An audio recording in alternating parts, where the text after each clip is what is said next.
Welcome back. Yes, it has been a while. Funnily enough, in the reenacting season, I get more time to make videos. So this one's sort of... I had a request fairly recently asking me to make a video on pocket litter, so what soldiers would have carried in their pockets. I have sort of arranged something for that.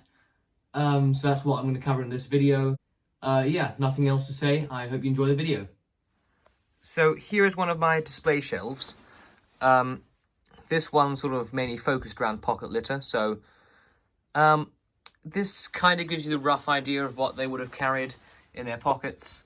So things like paperwork there, maybe some cigarettes or some other things, chewing gum, halazone tablets, can opener perhaps, some tape, toilet paper, obviously a wash kit, toothpaste, toothbrush at the back there, maybe some souvenirs, a compass, spare socks, French invasion currency, food, so D rations, K rations, foot powder, pretty much anything you'd find useful that you might have got issued. This is sort of stuff you'd carry in your pockets. Maybe the wash kit might have gone in your musette bag or haversack, and probably the rations as well.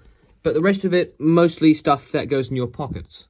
There are a couple more items that aren't really covered in here, but you do also get things like the odd person might get a garrison cap in his pocket, or might have a spare pair of underwear in his musette bag or his haversack. But this is sort of rough guide of the things they would have carried in their pockets, possibly translation manuals and other things as well, and just random personal items.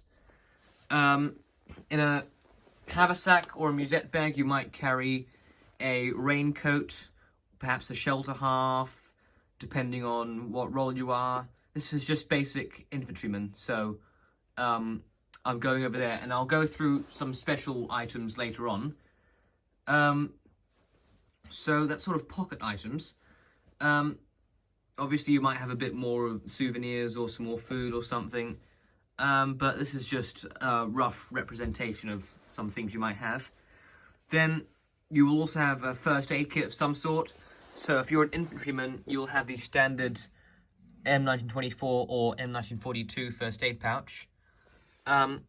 Inside that, you would get a first aid tin. Later war ones had sulfanilamide powder inside them, which is this thing. But inside this tin, basically you'll open it, you get a paper package like that. Inside the paper package is a bandage like this one. It's got some string things, straps that you can tie around the arm or leg or body or wherever the person was shot. Then, as I mentioned, inside the later tins you'd get some sulfanilamide powder, or often shortened to sulfur powder because sulfanilamide is quite a mouthful to say really quickly. Then inside your first aid pouch would be some wound tablets as well. Those would not have been in the tin. So these two are actually items that were from that tin there. This one's unopened. I will keep it that way because it's quite a rare one. This is an experimental plastic one. You can hear it sounds plasticky. So yeah, it's a nice item for the collection, but for reenacting, not really. So this is what would be inside your first aid pouch. Obviously, these two items would be inside the tin. So that's special troops. So if you're a paratrooper or air crew or any other special troops that might be on your own behind enemy lines, you might get the parachute first aid packet. Inside that, you would get a first aid bandage with a tourniquet, a syringe of morphine, and a set of instructions. I'm sure you'll know what a tourniquet looks like, and obviously know what a bandage looks like.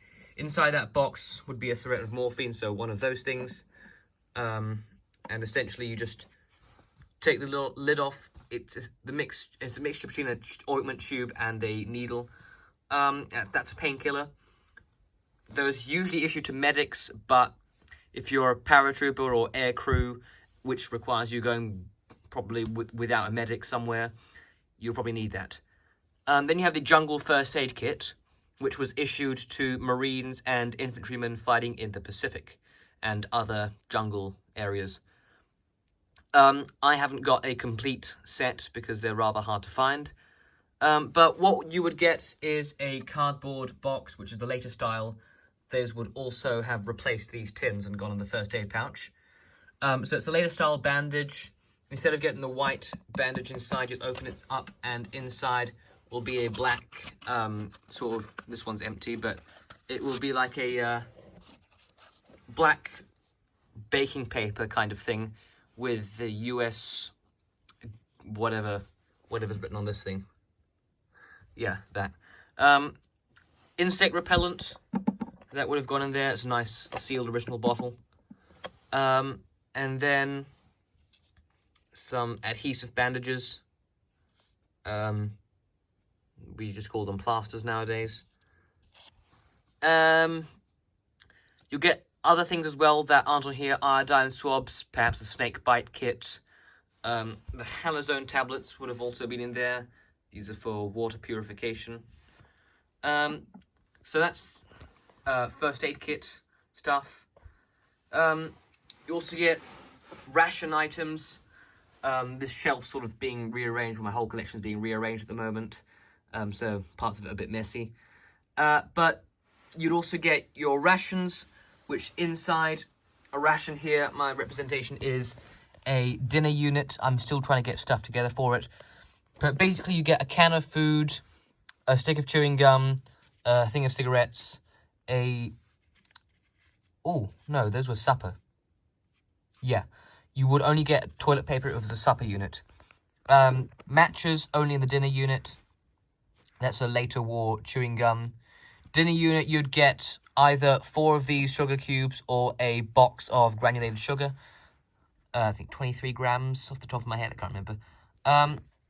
So some of the items, then you'd get biscuits or crackers.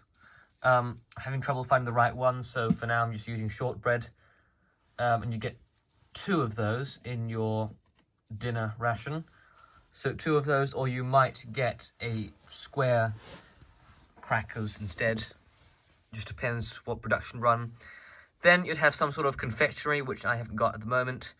In the dinner unit, they were usually caramels or toffees of some sort, chocolattos, and pattern food products, which is the fellas that made this box here, where you can't really see them. Oh, actually, no, I just grabbed my other box.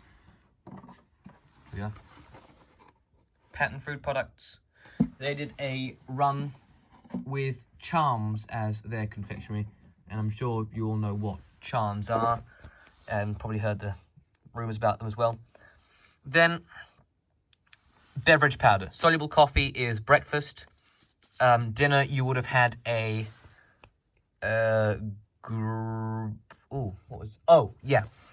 either orange juice powder or lemon juice powder.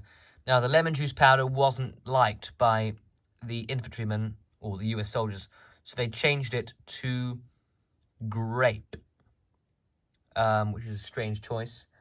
So that's some of the things that would have gone inside the rations. And of course, you get your D ration, which is just a big, massive, chunky chocolate bar in there that takes 5 million years to chew through. Those are your ration items.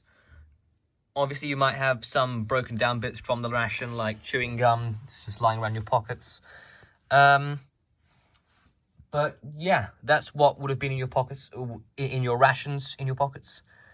There is a contents list for what paratroopers of the 101st Airborne were to carry in their pockets and musette bags. So I'll bring that up on screen at some point to show you. I can't remember what the stuff were at the top of my head. So, I hope you enjoyed that. Hope you found that useful. Hope you're able to learn something from that. Nothing else to say. If you want anything else for me to cover, just let me know in the comments or something.